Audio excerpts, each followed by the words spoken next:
Are you looking for an experience that will grow your teenagers' faith, increase their leadership skills, and teach them the discernment to engage with the world all around them, all while taking them on the adventure of a lifetime? I mean, who isn't looking for that? If your teenager loves fun, adventure, and wants to grow in their faith and leadership this summer, then send them to Excel's Summer Leadership Camp. Excel's Summer Leadership Camp is a 12-day experience for passionate young leaders looking to discover God's truth, to discern wisely, and live wholeheartedly.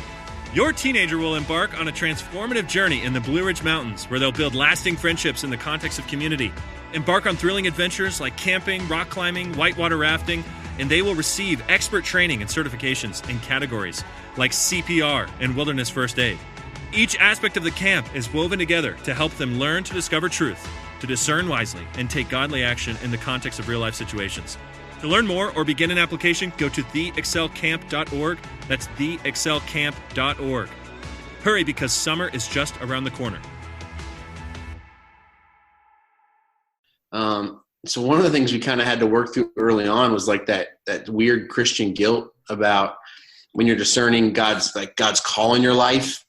For some reason, we think that like if it's something we want to do, then it can't be from God. You know, I don't know where that comes from, but I know a lot of people, how do I know this is what I want to do or if this is what God wants me to do? And so, do you think it's because we rejoice in martyrdom?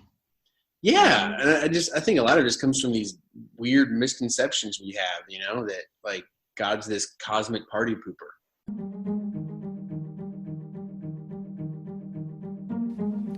Hey everybody, welcome back to the Reclamation Podcast. I'm excited to bring you today's conversation with Nick and Lindsey Cunningham.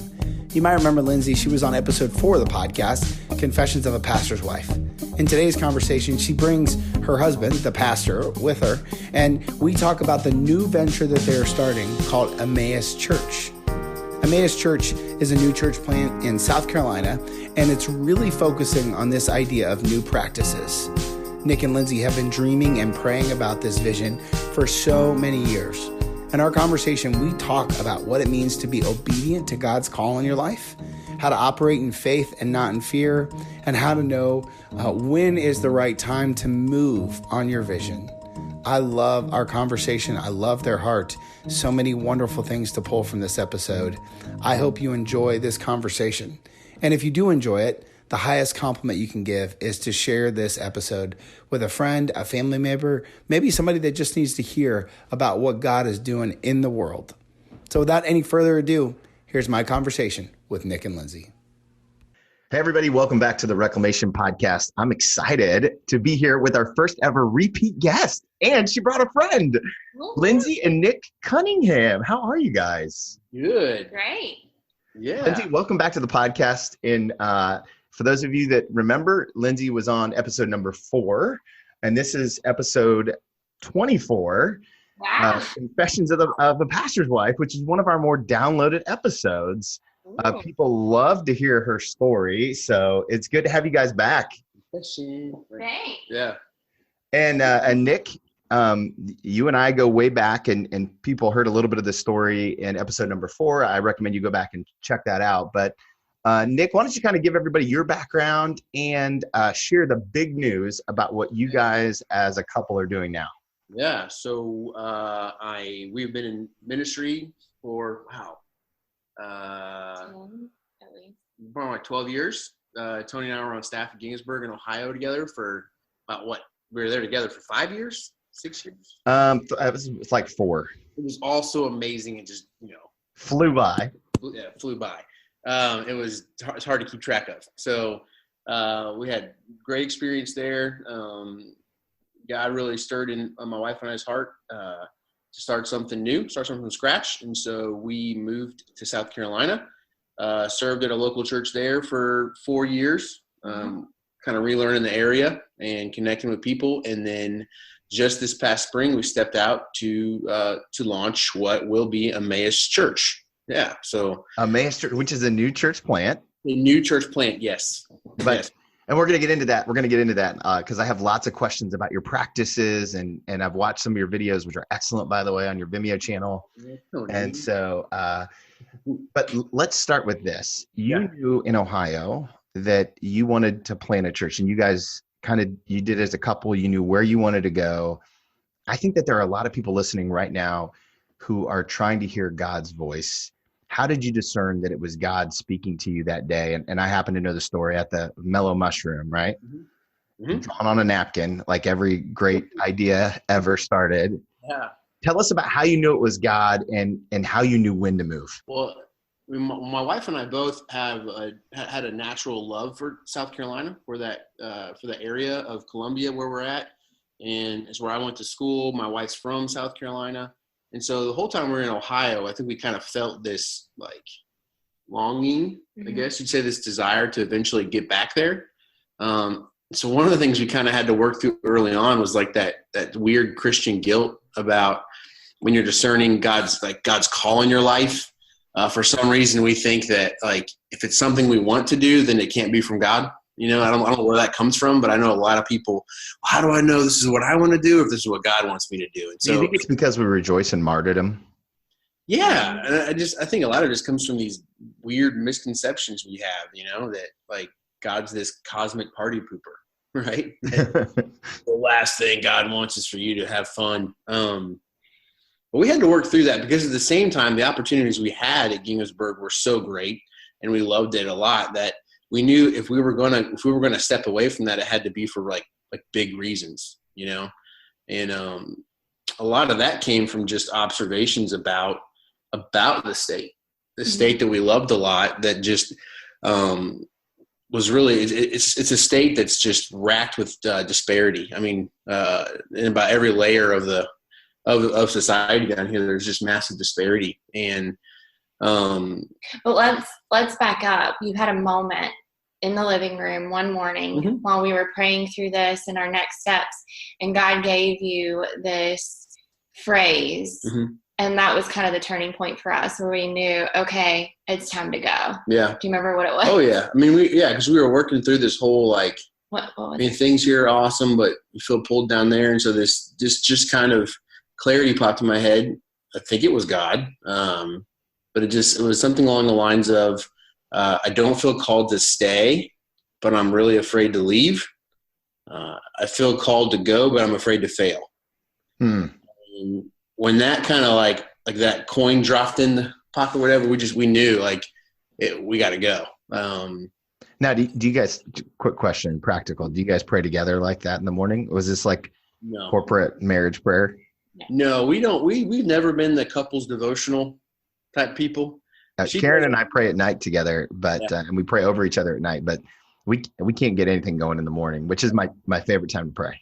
Well, I can't keep up with her. She reads like 95 books at the same time, and and most of the time in the mornings, we're like one eye open, one eye closed. Don't talk to me till I've had my first cup of coffee anyways, so there's no praying with each other in the morning. No. Got it. Okay.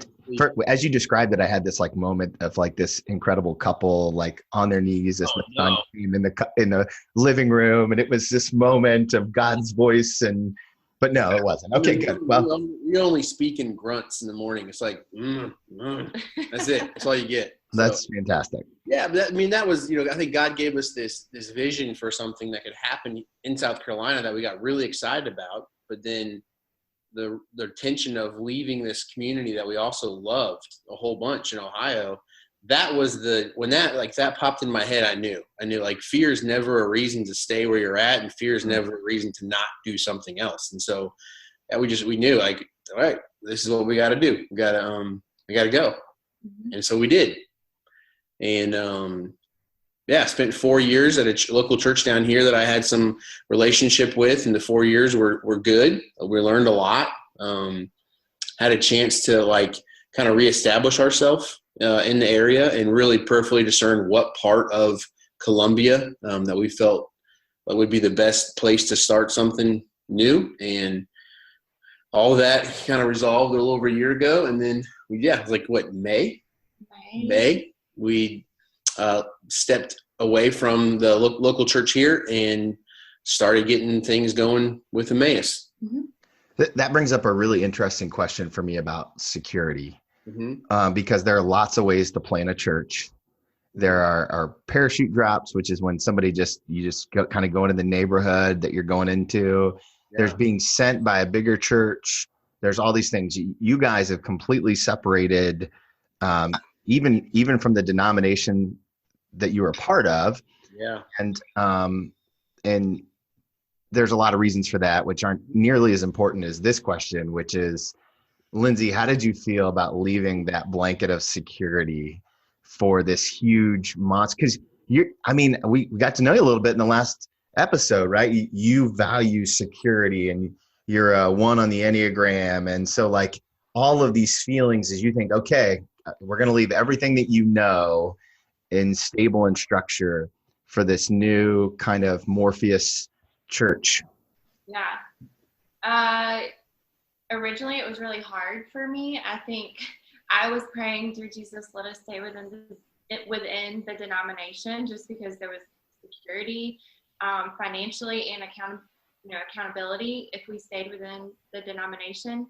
But then there were just several things that were like, no, it's time to kind of break away from the denomination and do our own thing. I had this, I don't know, I'm very reluctant and hesitant. He's a 7, so he's the like visionary, That's the Enneagram language there. Oh yeah, I know we're in it. Make sure. It's like, he's like, let's go jump off a plane, and I'm like, but wait, do we have the correct parachute? Are the buckles in place? Do we know they're working? You're like, I want to know all these things. Who packed it, and what did they have for breakfast? Exactly. And I don't know. There was a moment where I had definitely had several moments of freaking out, like, we're a family of 5. How are we going to support our family? Whatever. But just seeing the community rally around us. And in fact, this is trying to prove my point of what I'm trying to say, but for Emmaus, since we're like starting from scratch, we needed kids ministry stuff, because you're going to have families coming, they're going to have kids. Where are you going to put these kids? What are you going to give them to play with, or, hold them in a crib or whatever? And so we created a Amazon registry, and we called it Emmaus Family Needs or Baby Needs or something. But really it was to span kids from 0 all the way up to 6th grade. And we had 99 items on there, and they were gone in 24 hours. Wow. People had purchased already. So we're like, well, that was just like our needs. Let's go ahead and put our wants on there. And so it ended up being like 170 something items. And I think like 180 something came to our house. Wow. And it was so neat because I bet your EPS guy hates you. Oh, yeah, for sure. But like I was sitting in our front room, and it was filled with boxes, and I'm like, okay, we aren't in control of any of this, but God's got it, and that was kind of like a turning point for me. Like, we're going to be fine. Yeah. Nick, what about you? How's the security or the lack of security or the different type of security? I'm not even sure how you would describe it, but how's that felt to you in the transition? Well, I think I definitely think about it a little differently.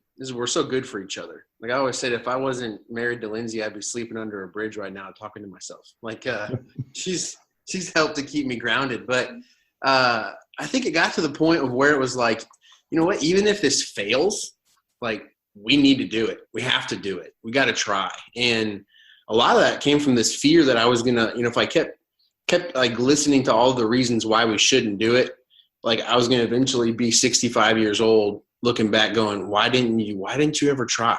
And that just like haunted me. Like the idea of that, like that's the last thing I wanted. To me, that was worse, like than not having money, for everything. And somebody was just telling me the other day about some interview they saw with like Jim Carrey. Jim Carrey was talking about his dad, who always wanted to be an actor, but never did it. Instead, he like sold insurance. And he was awful at selling insurance too. And Jim Carrey said something really profound. He's like, you can fail at something you hate doing.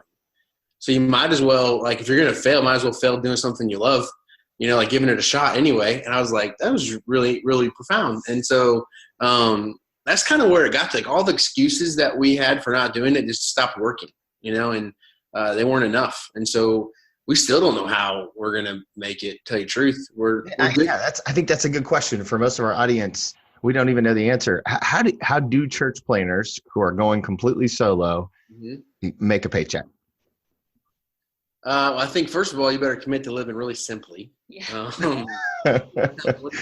What is your bare minimum needs, which is something that, Lindsey is really disciplined me on. That sounded funny, but yeah. I mean, right now, thankfully, we have money in the bank that we're able to live off of for a while, and we're fully prepared. You know, if I need to be bivocational, we're all about that. But that's not something. Explain what does that mean, and what does it mean to raise support? Yeah. And because I'm imagining that a lot of people who are listening aren't really familiar. This church planting world is different. Yeah. So I think you share your vision for what the church is going to be about and how it's going to function with people who know you, who believe in you, and who are willing to invest in it, even if they may never attend it. And so, we've had some people contribute. They did a love offering at the last church we were at, which was, we were grateful for that. Mm-hmm.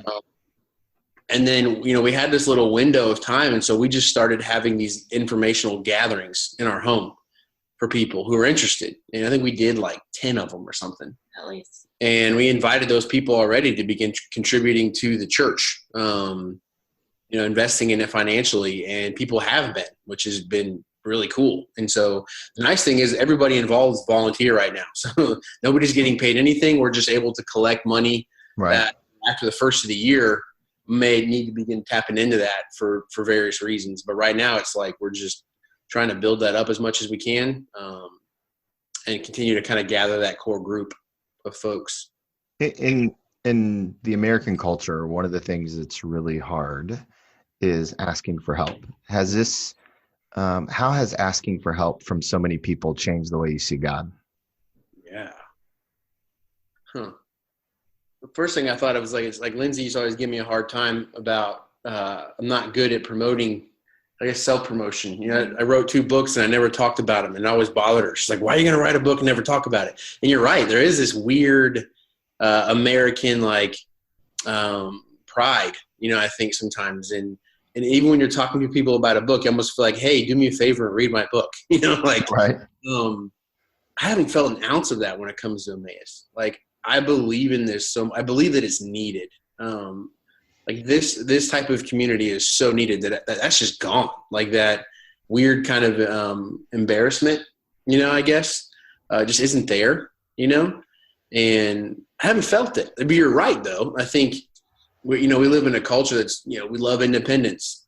And strength looks like independence. You don't need anybody. And I think that keeps us a lot of times from asking for help. But I think humility is a good thing. So has it changed the way you view God?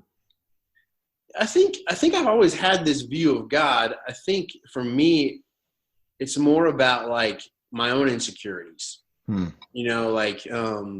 think I've struggled with, people have a hard time believing this, but I'm a super insecure person. You can ask my wife that. Mm-hmm. For me, it's more believing in you've got something here worth believing in and worth investing in. I think I'm growing in my confidence of that, and growing in God's confidence in me, I guess, is what I would starting to believe things that other people believed about me a long time ago. You're one of them, Tony. That's beautiful. Yeah, and I do believe a lot in you. And I am with Lindsey that you should have advertised your book more. Lindsey, what about you? How's this process of asking for help changed the way you see God?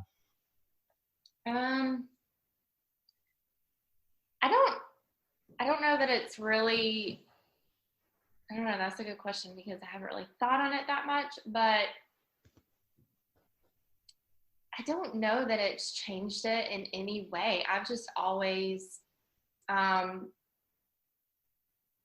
brought up to think that whatever needs you have, take it to Him, and by some way or some person or somehow it'll be provided. You grew up that way. I did. I grew up, we were a simple family, low income, never was really a ton of money in the bank, but we always had our needs met. And I think that's just how I've always seen it or viewed it, Some of the challenges, even with your brother and his health when he was younger. I mean, you guys saw miracle after miracle. Yeah. Even with that. Yeah. I've never been one to really, I've always taken what I've known to be true about God at face value. I've never truly doubted. I don't think that He can't provide or that He can't heal or that any of those things. I mean, sure, I have anxiety around some of it and, want to take it into my own hands and try to control the situation. But at the end of the day, it's like, I don't doubt that he's not going to come through. Do you think dependence on God for things, or is a discipline, or how do you guys view dependence as a practice? I think in some levels, there's just things that we have different dispositions towards as people. Like for some people, they have a disposition that allows them to trust more. That's one of the things like Lindsey and our relationship is she doesn't really ask a lot of the questions that I ask, like about things. She doesn't get stressed out about stuff I get stressed out about, and vice versa. Does that make sense? Like, yeah. And we're very different that way. And I think people are just some people are going to struggle with dependence more than others, if that makes sense. I don't think it makes anybody better than anybody else. It's just for some folks, it's a little harder than others. I think we both grew up in homes, though, where we kind of learned early on, like, you can't always just have what you want. Like you can't just go buy what you want when you want it. Like there was this, I think we both grew up embracing more simplicity, I guess you would say, which is great training ground for planning a church, Amen. Right. Yeah.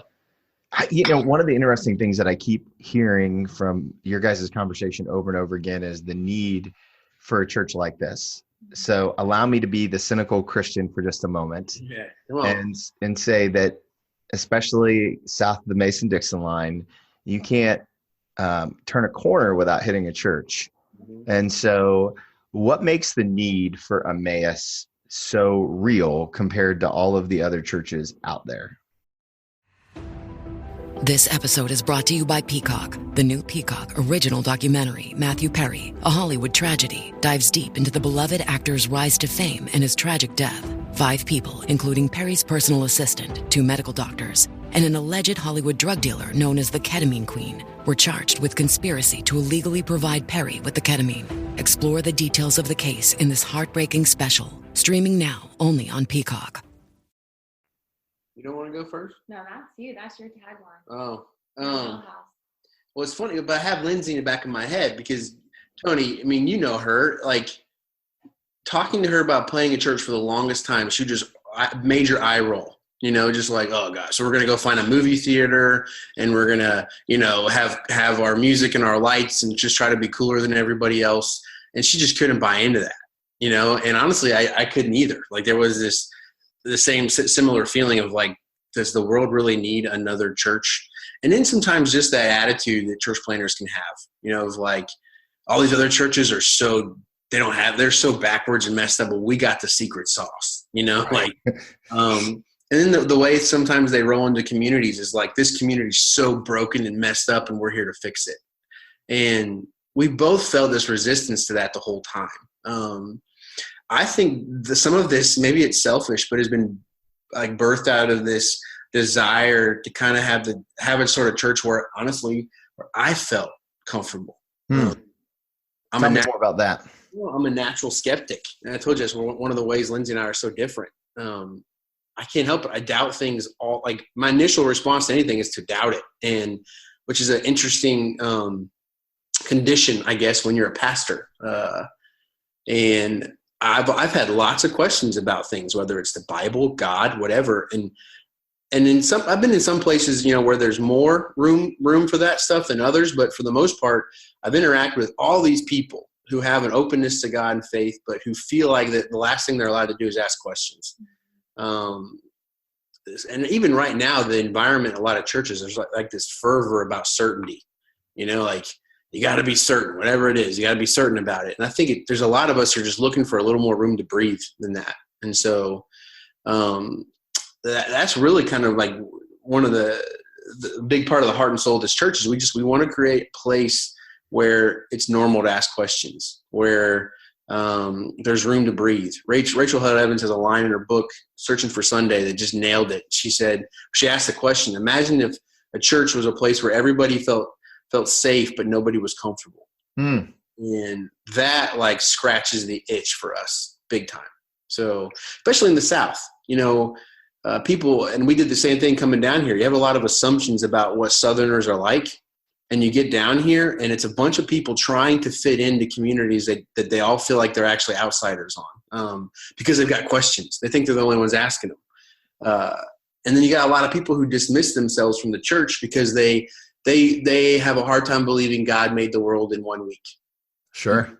They think that means, well, I can't be a part of the church. It's like, well, no, like people have been wrestling and asking that question for a long time. Let's ask it together, and it's really, it's a church for people who sometimes feel like you're hanging on by a thread, and we're going to be honest about that, I guess. Does that make sense? It does. It brings up the question, what do you do with that honesty? Mm-hmm. Okay, so now that it's out there and we're all, it's kind of like it's out there and we're all just kind of staring at it. Yep. I've heard you talk a little bit about be a church of practices. Mm-hmm. What is that? What does that mean in context? Yeah. Well, I think it's about being unified around what you've committed to do. And so I was thinking about this the other day. Like you go to a lot of church websites and you'll find all these articulated beliefs about, let's just take the Bible this is what we believe about the Bible. I have a hard time believing that every single person in that church would say they agree with every single one of those statements about the Bible. But instead, like I had to decide, what if we could agree to an approach to the Bible? Like, what if we could agree that we all are going to read, wrestle with, ask questions about the scriptures, and then seek to apply them? Like, what if that's what we are unified around? Not, we believe the Bible is inerrant, infallible, like all those. Does that make sense? All those. Sure. Yeah. I think when you're unified around beliefs about things, then I think some people think that all they have to do is agree with those beliefs and they're in. I think when you unify around practices, it's what you do. And then there's room for people to be in community that might disagree. Like we might disagree on beliefs about the Bible, but what we all have agreed about is what we're going to do with it. If that makes sense. It does. It does. It brings a question as I think about Lindsey's personality a little bit. It seems to be a little bit more black and white, and it feels like this is a whole lot of gray. And Lindsey, you grew up, as you mentioned, in a home that's full of dependence on God, and it's kind of like really simple. How does wading into all this ambiguity make you feel? If you would have asked me this question maybe 6 months, no, probably a year ago or more, I would have been like, oh, it's still black and white for me. And I don't know if it's the magical age of 34 now, mm-hmm. But I feel like the more life I live, the more gray there is. Even though I think my personality is to tend towards bend towards black and white. The more life experiences, the more people that I get to know, it's gray. And so I'm actually excited about welcoming that. I think my check is going to be within myself is not to rule that person or that person out because they don't believe the same way I do. Does that make sense? More of like mm-hmm. it being a practice of what we're talking about coming around as a man's church versus you have to believe this in order to belong. I don't know if that answers your question, but yeah. No, it's perfect because I think the natural reaction, especially if you've been in a church for a really long time, is, well, then what's right? you know what I mean? Like that kind of, and I've heard you describe it as kind of a open-handed. Yeah. Yeah. Our first practice, which is really kind of, in my opinion, the practice that makes makes it a little unique, something we're calling open-handed conviction. And I always start by talking about conviction first, because conviction is about living life on purpose with intentionality. Our convictions often cause us to push against appetites and desires and impulses because often what we want to do isn't always the best thing. That's what conviction acknowledges all of that, that it's not just anything goes. No, there are things in life that are more life-giving. There are healthier decisions than others, right? And so having conviction is super important if you're going to live life well. But at the same time, we found that the healthiest way to hold a conviction was with an open hand. Because if you're a growing person, then you've probably changed your mind about big things over the last 5, 10, 15 years, right? Right. And if you're going to continue to grow, you're going to have to keep doing that. I don't think anybody, hopefully nobody's walking around going, I have got this all figured out, Amen. Right. And even in the Gospels, you look at the people who had the hardest time with Jesus, they weren't the people with the questions and the doubts. They were the people who thought they already had the answers. And Jesus didn't fit any of those things, And I think of Peter on the roof in Acts, and God shares with him this crazy vision, letting down a sheet, tells him to get up and eat all these unclean animals that his tradition has been telling him his whole life, you don't eat this stuff. And here's God telling him, get up and eat it. And Peter tells him no. Peter tells God no 3 times out of religious conviction. That's really ironic, And so I think if we are not people who are open to having our minds change, we miss all sorts of opportunities to actually encounter God, to grow in our faith, grow in any direction. So we want to be people who, and I want to say this, sorry, I'm talking a lot. In my experience, people who ask questions about faith, this isn't all the time. Sometimes people like to question their faith to try to justify something they want to do, but they feel bad about it. It's like, I remember being a youth pastor, and a high school boy would come to me and be like, I'm just kind of questioning my faith right now. And the first question I want to ask is, well, how long have you been sleeping with your girlfriend? Right. Right.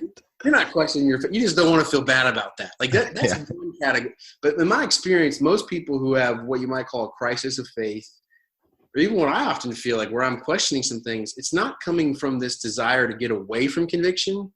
It's actually a desire to be faithful to your conviction. So a lot of my questions about the Bible actually flow out of what might be the most Christian conviction you can have, which is that God looks like Jesus.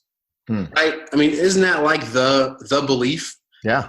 You had to boil it down to is we believe the God behind all of this looks like Jesus, and specifically Jesus on the cross. That's the fullness of God, right? So that's your number one conviction.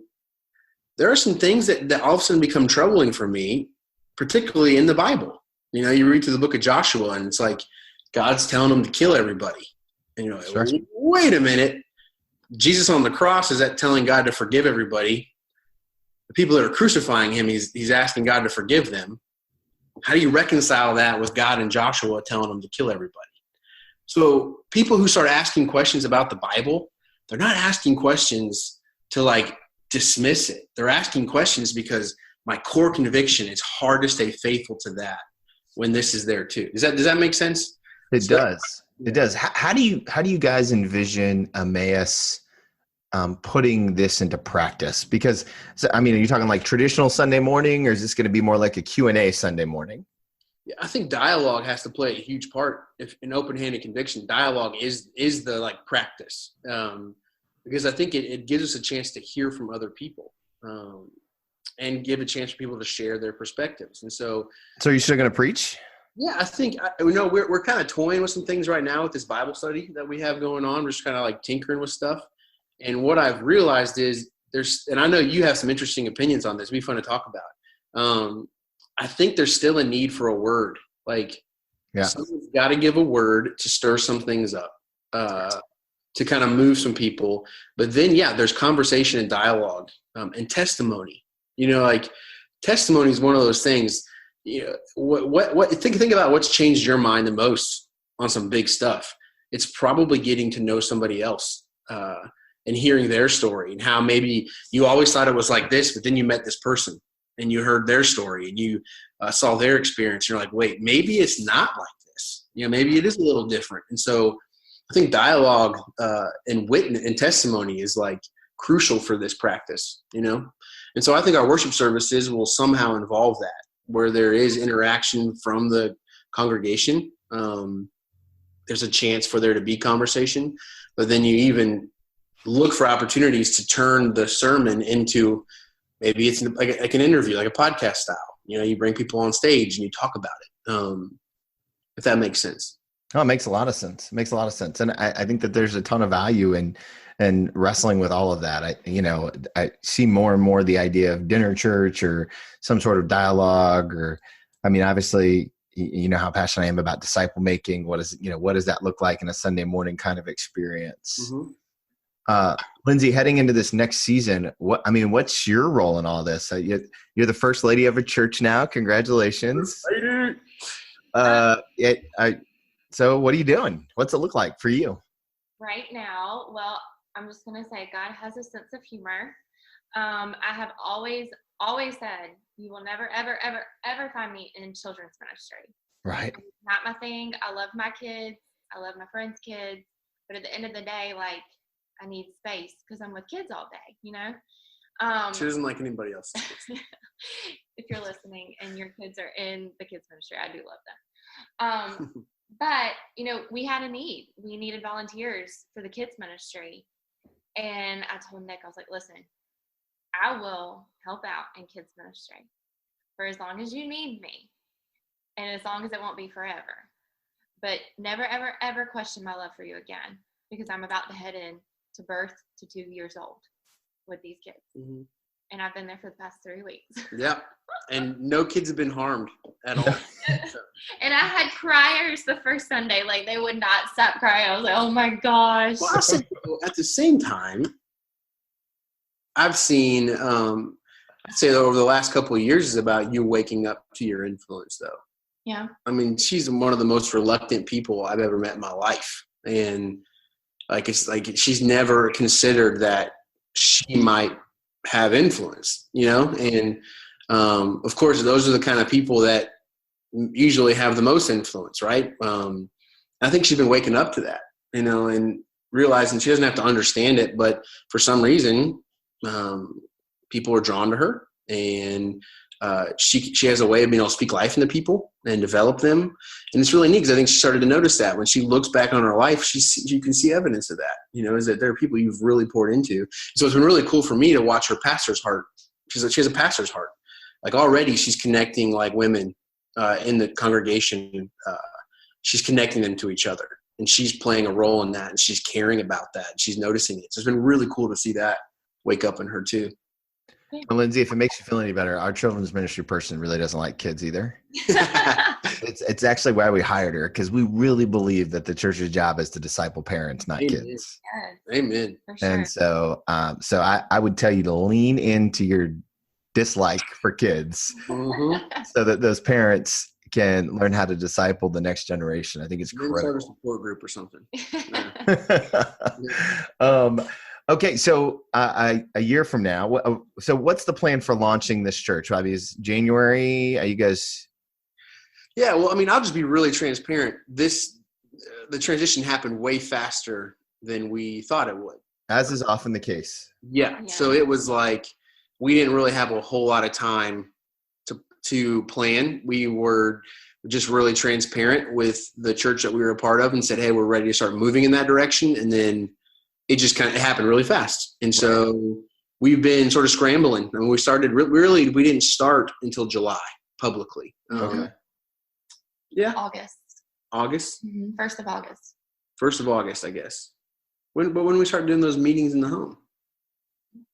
End of July, early August. Mm-hmm. So, we right now are just trying to gather this core. We have a great core launch team that are like on board already, and so we have a Sunday night Bible study that they're coming to, and we're in the school that we're hopefully going to be having worship in too, and so it gives us a chance to kind of learn the space. Little practice. Yeah, it's like a soft launch. It's like a big, long, soft launch, and so we're still missing a few key people on the bus. We need a worship leader. So if anybody's listening and you like to lead worship. And you like South Carolina. Yeah, it's nice and warm down here, and sweet tea's everywhere. It just flows all over the place. Look me up. Okay, so we'll link to Emmaus in the show notes. And if you're a worship leader and you want to be in South Carolina where the sweet tea flows like honey, and it's warm 11 months out of the year,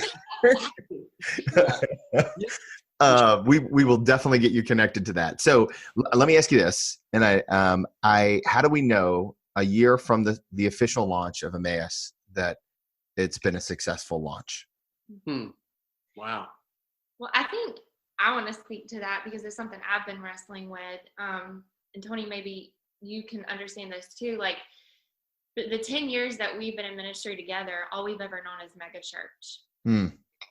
We came from a church that had 5,000 members, and we went to another church that had 2,500 members. And so how do mega churches measure success? By metrics, by how many people's rear ends are in the seats, right? So the first year for us, we were talking about this the other night, like what's going to be our hardest struggle is not logistics. It's not even finding a worship leader or all those key people. It's going to be wrestling our mega church demons. And what I mean by that is measuring what success looks like and not using our normal metric system of the number of people, but actually, are we going deep?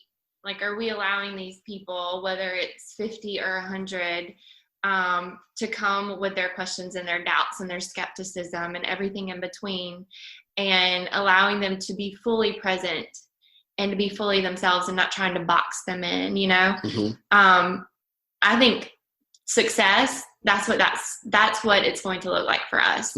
Not numbers, but how deep did we go with the people that showed up, and were we faithful with those that were there? Yeah. I mean, we've already seen some really cool things happen. I mean, our first Bible study, I had a girl tell me that was the first time she ever opened a Bible, and she goes, and my fingers didn't burn off, which I thought was great.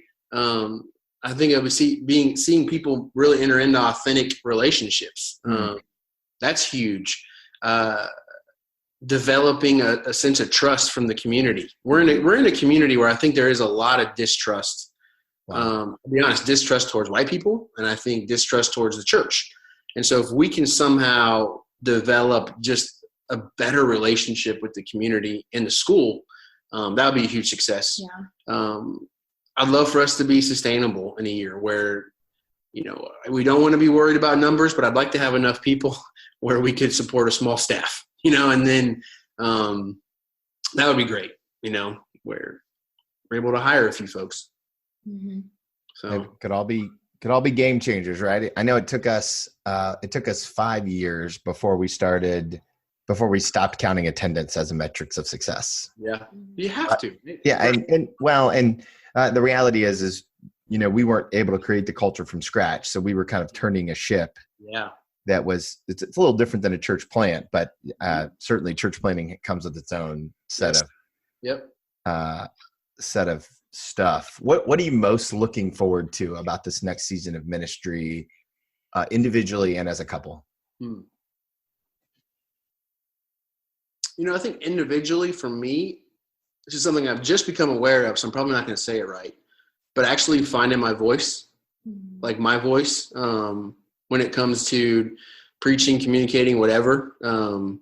I've been in some awesome places. I've learned a lot, and I feel like I've been poured into and developed, but I've also been in places where I feel like I've kind of had to like speak or say and kind of like a certain, what's the right word? You kind of have to hem it in a little bit, like you have to translate yourself into that context because it's somebody else's thing, somebody else's pulpit, somebody else's church, which is great. And I think I'm really eager to see what happens when like I don't have to do that anymore, and I can just start. I'm kind of excited about that. That got me a little excited. I mean, because you're one of my favorite preachers, Nick Cunningham. I'm telling you, I'm excited to hear what happens when you go unchained. But I don't even know who that is yet, so I'm trying to figure that out. But I think that's going to be fun. Lindsey, what about you? What are you most looking forward to individually? One of the things that we kind of heard over and over from just the people that expressed interest in wanting to be a part of the church, attend the church, is just all the ways that the church has hurt them, which it's a reality, like we've been hurt by the church. We've done the hurt, the hurt's been on the end of, dishing out the hurt, whether intentionally or unintentionally. And so I think just seeing people find a place that is a refuge for them, oftentimes I think church is more of a place to show up and a place where you have to perform in order to fit in, or you have to be this certain person. And I don't think that we're allowed to actually show our true selves or our true colors when it comes to church. And so just being able to offer a place of refuge for people excites me. Mm-hmm. And what about for you guys as a couple? It's definitely going to stretch us. Yeah. I mean, already, you know, like we said, the transition was very abrupt for us. And so he went from being gone Monday through Friday in the office, because pastors actually have office hours, believe it or not. And because most people think they don't, you know. It's just Sunday morning. You know, from Monday through Friday to, oh, he's home every single day. Whew, that's a lot. That's a lot. Like, that was a big transition and a big change for us. And it still is. We're trying to still figure out our new normal, but it's definitely stretched us. I mean, I honestly think, though, that we're really great for one another, especially as it pertains to this. Like, I give it to him, he gives it right back to me. Like, I'm not just this submissive person who will take it. Like, yeah, he's got his hands full, to be quite honest. Right back at you. No, but I think, you know, to say, I've always felt like the core of our marriage has been this, like this fondness for each other, and like a, what's the better word? Like, I'm impressed by her, you know, like, I admire her. Like, I actually admire, like, I look at the way every morning she's in her blue chair, you know, spending time with God, and just the discipline. Well, the discipline. But I think that's been like, so what's fun is I think this season is only, for me, it's only like really worked to encourage that, or like even fuel that more. I've watched her lean into hard things and do things she's never done before, and actually have conversations with people where I can tell she's super uncomfortable, but she's doing it anyway. So anything, it's just growing my like admiration for her. But I think as a family, we've already seen, somebody said something to me early on that just kind of ticked me off. And there's like, you got to think about your kids, Nick. Like, how could you got 3 kids and you're going to do that? Kind of like this, I wasn't being a good parent, you know? I remember saying to them, I was like, you know, providing for your kids is about way more than just making sure all their material needs are met. Like, providing for my kids is about inviting them into something bigger than them, you know, and giving them a real Jesus worldview. And it's happening. Like, our kids are young, but they are all in. And it's been really neat to see how excited they've got and how they've owned it. They're praying all the time. And it's just, and people are like, well, they're pastors' kids because we're forcing it down their throat. We're not. Like, there's just a sort of openness to it. And it's been really cool to see that. You agree? Yeah. Yeah. That's so awesome. Okay. So 2 questions left.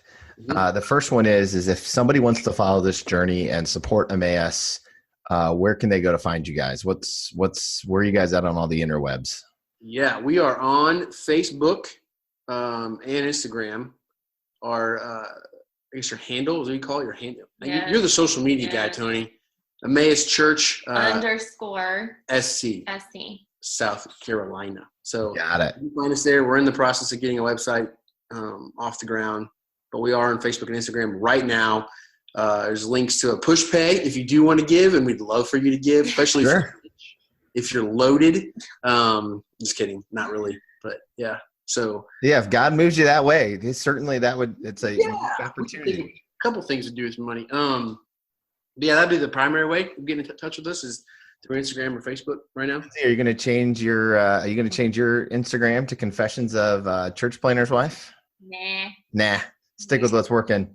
Yeah. Okay. Last question, and probably the most important, is that there's probably going to be lots of people who are listening to this podcast.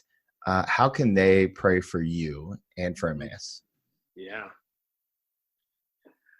2 things that pop in my head.